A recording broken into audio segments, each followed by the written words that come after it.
And, I have to say that's what I love about my hometown is that, I left when I was 15 to go to boarding school as Lindsay Gar, and I came back at 40 as Lindsay Bierwirth. And, I feel very welcome back into the town, and I wake up and put my feet on the ground and give thanks.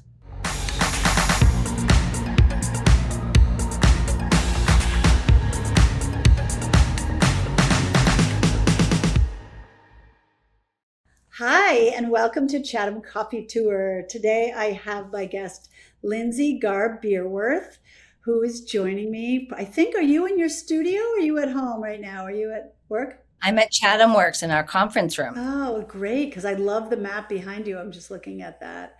It's really neat. Lindsay grew up year-round as a Chatham resident and then went off to see the world, went off to school for high school and college. Was a teacher, got her master's, and then returned to Cape Cod to raise her family and start a business along with her husband, Fred. So welcome, Lindsay. Thank you. I'm so excited to be here. Thank you. So let's start with where you started. You started in Chatham year round, and I guess I was coming here for the summers then, but I'm guessing Chatham year round life was a little bit different than it was now. How would you compare them? What was the good things, the bad things about life then? Well, born in the 70s, raised in the 80s in Chatham. My dad was a dentist in Wellfleet, so he commuted to Wellfleet every day. And my mom worked in Boston, so she came on the weekends, which was crazy in that time. And a lot of the stores closed down. And for example, the Candy Manor sister store, the Cookie Manor would close down, and my dad would get all the extra ice cream and we'd put it in a freezer over the winter. I remember going to the public market and getting the Square burgers that they would then sell to the Squire, and the Squire had Square burgers from the public market, and they were so good back then with the butcher right there. But a lot of stores closed down, and the snow was like the blizzard we had this winter. People were like, whoa, big blizzard. We used to have storms like that back in the 80s and the 90s. And my dad would take us sledding behind the car on a tow rope through Main Street. Oh, that's funny. Well, Main Street's still a ghost. Everyone was gone. Yeah, it's still pretty much a ghost town after the sledding, though, haven't you? I mean, after the snowstorms too, downtown, but that's crazy. Yeah, and we sledded at Eastward Ho too, which was super fun with those hills. And that's still definitely a thing. We've had some good storms this winter for sure, but I remember 2015 was a terrible snowstorm. And going back, it feels like it's not very often that we get hit as hard as we did this year, but every couple of years. Yeah. So you went to school here through what grade? Back when I went to school in Chatham, remember that the K through 3 was where the elementary school is. And 4, 5, 6 is where the community center is. And then 7th through 12th is where the middle school is. So 7th through 12th, it was called Chatham Junior Senior High. So I have sister Heather, who was 89, and my brother Davey was 91, and I would have been 93. But I went to boarding school. I went to Holderness, which I loved. I went there for my sophomore, junior, and senior year. And while I was at Holderness, I went abroad to Panama. And it sort of comes back full circle back to Chatham because my first job was working at the Squire, very, very young as a busgirl. And a woman worked there named Sid Newman, and she had a fish import-export business for tropical fish tanks. Like her fish tanks were at Double Dragon. And while we were at Holderness, they had a senior project, and she invited me to come to Panama to learn about that business. And I went there for a month. So Chatham sort of seems to flow through my roots wherever I am. So you went to Panama to learn about the fish import-export business?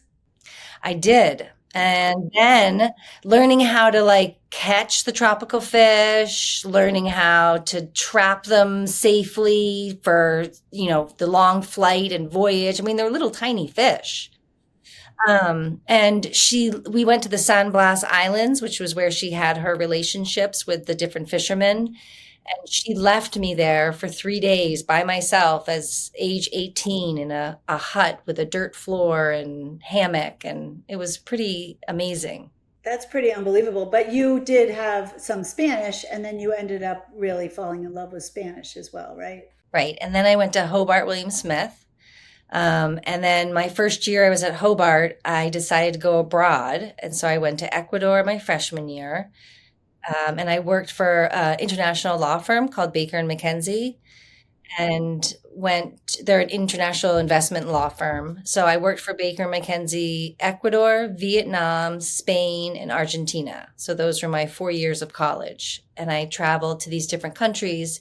And then I would take classes at night. And Hobart William Smith graciously took all my credits. And so I have a diploma from Hobart, but it was my work through Baker and McKenzie that I was doing through college. So you didn't really spend much time at Hobart physically? I did not spend much time at Hobart. It's a fun place when you're there, though, I can tell you that That's much. probably true. That's great. And then you got your master's in education? So then I actually came back to Boston and worked for a law firm and got into law school and was about to go. And then I decided I wanted to be a teacher, a Spanish teacher. So I went to a wonderful boarding school called Indian Mountain School. It's a middle school boarding school. And I lived there for 3 years teaching Spanish and running a dorm. And it was close enough to home. So that was great. My first job out of college. After that, my parents were like, okay, you've had your fun teaching, time to go to law school. And I said, I think I'm going to go get my master's in education and Spanish. So I did that instead and never regretted it. I taught for 18 years total. Chestnut Hill School was my main place, and then Derby Academy in Hingham. And then well, the good thing about teaching probably is that you got to come back to the Cape for a little bit in the summer. Did you work in the summer then, or did you teach? So I traveled. So I would go to Peru. I went to Venezuela. I went to Chile. I would go teach English places or take Spanish classes, or, I was kind of footloose and fancy free. But I would be coming and going, always And then stopping Chatham here. at Yeah. some, Well, that's what I think is so right. fun about being here is that it's such a family base for a lot of people. Even if you didn't grow up here, everybody meets for the holidays or the summer or whatnot. Everybody ends up circling back into town. For sure. And it's so fun when they do, right? It's so fun. Back in the day, what they call it, Legends Night, the Wednesday before Thanksgiving, when everyone would go to the Squire, the best. Yeah, it's great. So then after that, you ended up one night meeting a handsome, devilish man named Fred. You two were married, and you were married at your gorgeous, very lovely waterfront summer home, or it was your year-round home, but that you lived in Chatham. Tell me about that house and how important it was to have the wedding there. Oh, it was a very special place. My great grandmother built it in 1923. My grandmother then took it over. She would come down from May to October and live in the house with us. Obviously, it was her house, so thank you. And then when she passed away, my dad and uncle shared the house. And it was as if the house had its arms wide open. It loved parties and people, or maybe that was just my dad, but both of them loved parties and people. And the house was always happy and full. And so, yeah, we got married there. We had a big tent in the backyard. We even had an airplane fly over to take a photograph of it. It was pretty cool. Pre-drone, obviously, right? Pre-drone, yes. Pre-drone. Totally, totally. But back then, yeah, oh, it was a special day. And you and Fred decided you lived in Hingham for a while, but then you decided you were going to make Chatham your home. And I know that you were very determined to start a business in town, and a business that would reflect, help people in the summer for summer people, and also serve year-round people. So tell us about Chatham Works. Yeah, well, it has our hearts. It's sort of like a little baby, you have to watch it and care for it. We're 7 years old now, which is spectacular, pretty exciting. Um, it was all Fred's idea. He used to work in finance, and he was done, working in a skyscraper and commuting an hour or two a day. He wanted to be home with his babies, and he wanted to work for himself. And he's a very smart man. He has his master's MBA from Babson in entrepreneurship. We had a complete organic aha moment driving past the old Northport. And we just looked at this old building and said, we can do something with this place. We can do something not just for ourselves and the type of lifestyle that we want to live, but we can do something for the town and the community. And we do really see Chatham Works as a platform, and almost like a microphone. We love to support local businesses. First and foremost, we're a gym. We do have a workspace upstairs with 9 flexible office spaces, and then 18 dedicated desks. And I'm sitting in our conference room. And then there's a small retail corner inside Chatham Works as well, which we'll be showcasing at the fashion show, which is coming up. I hope you're going to go. It's May 6th. It's on Wednesday. Very fun. Yeah. Do you want to do the date? I think this will probably come out afterwards, but that's all right. Terrific.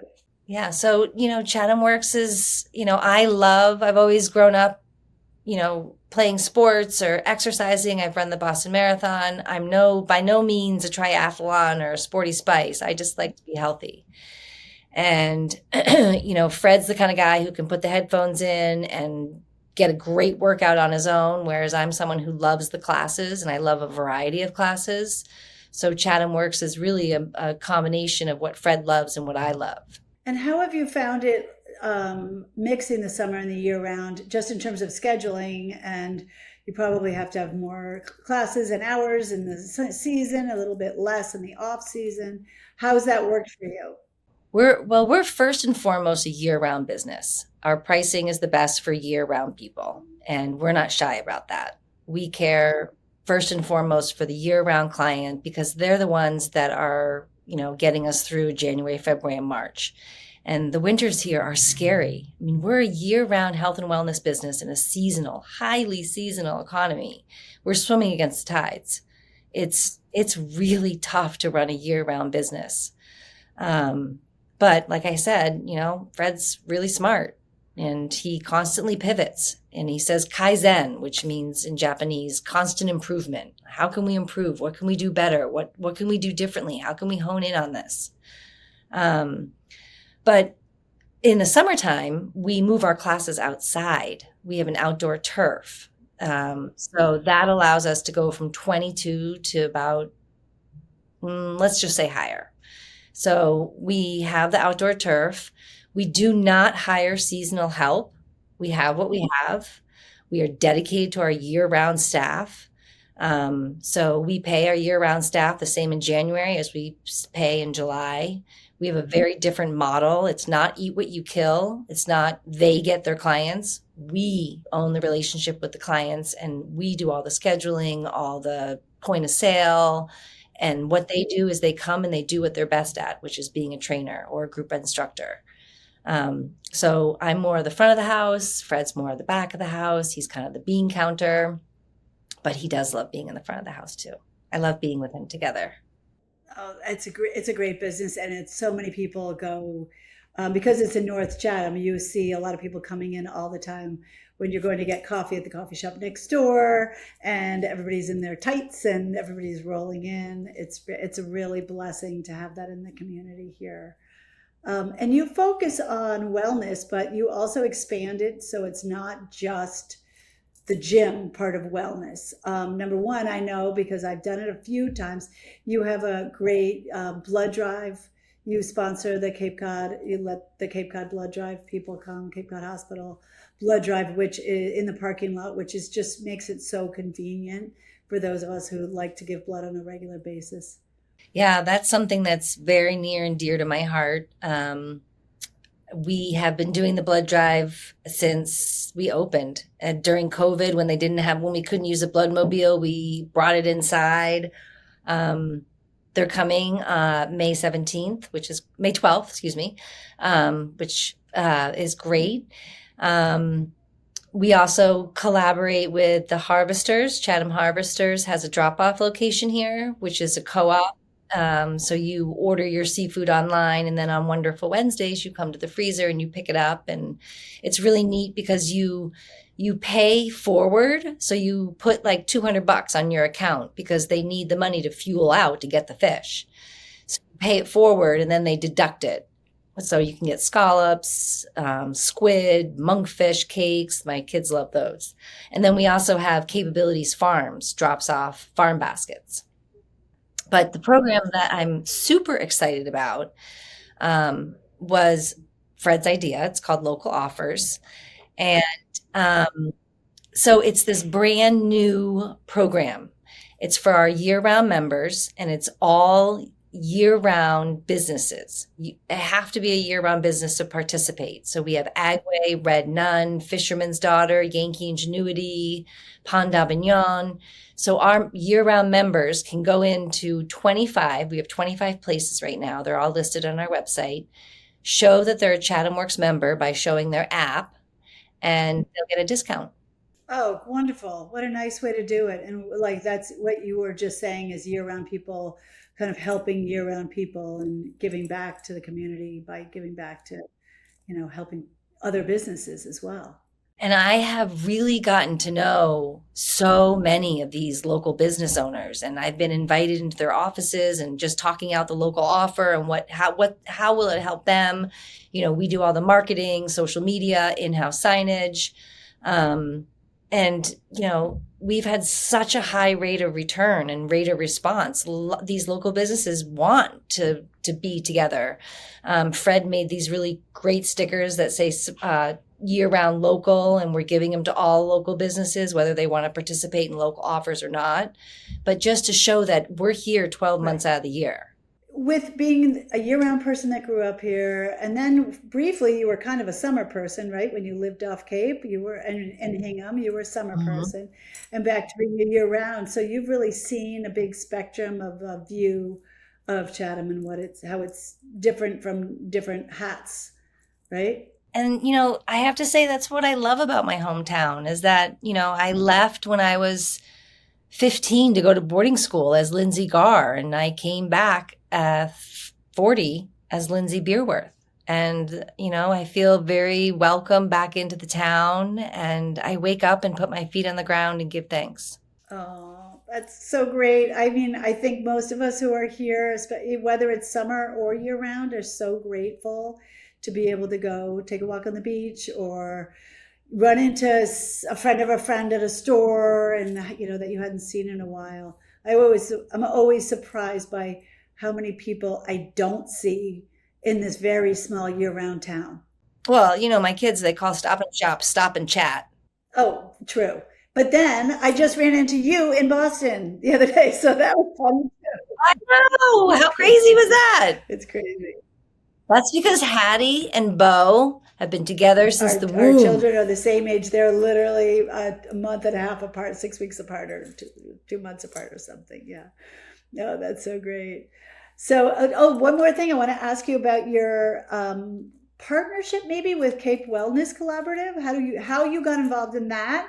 That's another branch of sort of wellness that you're part of. Sure. I love talking about Cape Wellness Collaborative.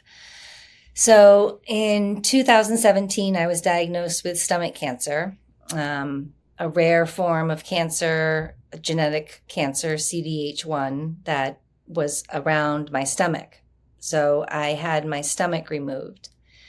And at that time, my children were at the Rocking Unicorn, which is a nursery school in Chatham. It's a special, amazing place. And there was another woman who had their child there named Stanley, and Sarah Swain was the mom. And Sarah Swain was just starting or getting off the ground Cape Wellness Collaborative. And so she reached out to me through the teacher. And Cape Wellness Collaborative provides integrative therapies for people fighting cancer on the Cape. So number one, you need to be a Cape resident with cancer. And all the services are free: Reiki, acupuncture, massage, nutrition. And actually here we take the card at Chatham Works. So people can pay for, if say you've been out and having chemo and radiation and fighting cancer, but you beat it and you're back, but you lose so much muscle and, not muscle, but just muscle, and to hold your bones up. And you can use the Cape Wellness card here to do personal training, get a massage, do a yoga class. So you can use it spotty instead of having to have a full-time membership. You could just come in and do some stretching. Like, how does that?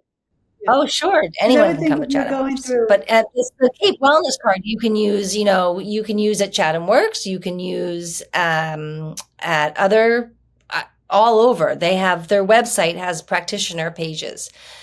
So then 2 years later, I was diagnosed with breast cancer and had a double mastectomy and reconstruction. And then 2 years later, a complete hysterectomy. And each time Cape Wellness kicked in and was right there to hold me in the palm of their hands and support me and guide me. And the Reiki, the acupuncture, just the touch and the healing, mixing the Eastern and Western medicines together. They do fundraising, they write grants, but it's a pretty amazing organization. Anyone who is in the club, unfortunately, at least that's there for them. Oh, that's such a wonderful support, because there are so many people think, oh, we're on the Cape, we're so far from Boston, I'll just go to Boston. And you may have to go to Boston for some treatment and some medical things, but it's nice to know there's support for people that do have to go through cancer treatment right here. Now there's an annex, a Dana-Farber annex at the Cape Cod Hospital. Excellent. They just built. So there's a lot more services. I know they just also worked on a big heart center, and it's getting a little bit easier to be on the Cape and not have to journey an hour and a half to Boston. Well, and so that's, dovetails into, we have great hospitals here. We have great schools. I feel like my children are at little private schools. They're thriving at Monomoy. Jane's an 8th grader, Hattie's a 7th grader, and Jane plays lacrosse, loves that. They're really involved in the community, and they love their schools. We love the school systems. The principals are great, and we love Robin Millen, who's the new superintendent. So it just strengthens the Cape. And that's neat. That's really interesting coming from you, who has a big education background, to appreciate the kind of services we have in this small town. I remember when I moved here from New York, I grew up there, and I thought, well, we'll see, probably going to have to send the kids to prep school. But I agree with you. The schools on the Cape have tremendous resources, and they also have to do such a varied population of kids. They are some more needy and some more affluent, and on top of, well, it's more diverse. Yes. And that's socioeconomically, and that's why I went to boarding school back in 1990. I went because there was no diversity in Chatham. There was financial disparity, but there was not, socioeconomic and race, religion. I don't think I met a Jewish person until I went to boarding school. They just were not in Chatham back then. And now the town, the middle school I know is very diverse, because throughout the years they merged also with Harwich. So we're shaking it up a little bit on the Cape, which is right. And school choice keeps us stronger and stronger. And yeah, I'm really happy about I can't I say enough know, it's good fun. things. A few more years of your kids home. Are they working at the business at all? Or are they planning to?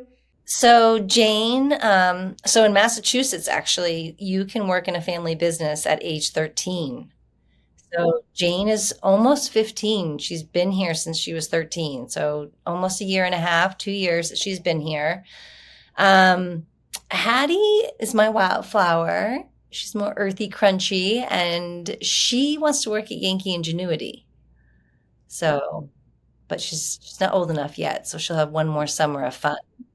Another year. I know. That's what's one of the most fun things, I think. I mean, you said you worked at the Squire, I worked at Chatham Works, and just to have the opportunity to work at such neat places and such good businesses too. Hmm. Jane's also going to work at the beach club this summer, 3 days a week. Oh, 3 days a week. Oh, terrific. The whole summer. She's going to do like shoulder season events and the summer. Great. That's such a good thing to learn how to just do customer service, right? Which is what we all do, depending on what business we are, especially if you're seasonal, you learn how to take care of all sorts of different people. So, well, summer's coming up, so it's time for the question about where's your secret spot? What are you looking forward to, and where do you like to go? Actually, it doesn't have to be summer. Just where's your getaway? Where's your Zen spot in Chatham? I know it is. It's not as super happy cheery, but I go see my mom and dad and my brother at the grave. Oh, that's beautiful. They're buried at Union Cemetery. My grandparents are there, my uncle. It's kind of a party. We just hang out, but it's very quiet and nobody's there and nobody's talking to me. Nice. Well, we have quite a few. Don't we have like five cemeteries in Chatham? We have a lot of, so maybe seven cemeteries. We do. This one is the one near Agway, near between Del Mar and Agway. I believe that's where some of my relatives are. Maybe I will see you there one day. We used to do grave rubbings there with my aunt when we were little, because there are so many beautiful stones, and some of the graveyards in town are really old. We even have a smallpox For sure. cemetery. Oh, I know. That's at the Triangle, Training Field Road. I bet you know so much great information. The other place I like to hang out is Mahjong on Main. I'm obsessed with Mahjong. That is a good place to be. It's so vibrant in there. It's such she has such happy colors. I mean, my people, my place. So I have three friends that we play, have a foursome, and we take lessons and play like once a month. But I'm obsessed. That's a good getaway too. That probably makes you a little zen having a night with your girlfriends or a couple of hours. Yeah, wonderful. Well, thank you so much for coming on and love hearing about all the different perspective you offer on Chatham. It's really neat. And thank you for bringing us all such a great year-round business and supporting us who make a living here all the time. Yeah. Well, thank you for having me on. This was so much fun to spend the morning with you. It was so fun. So we'll talk next time. Thanks. For more local stories, favorite spots, and inspiring people who chose Chatham, follow and subscribe to Chatham Coffee Tour and stay connected. Whether you're already here or dreaming about life in Chatham, this is your place to belong.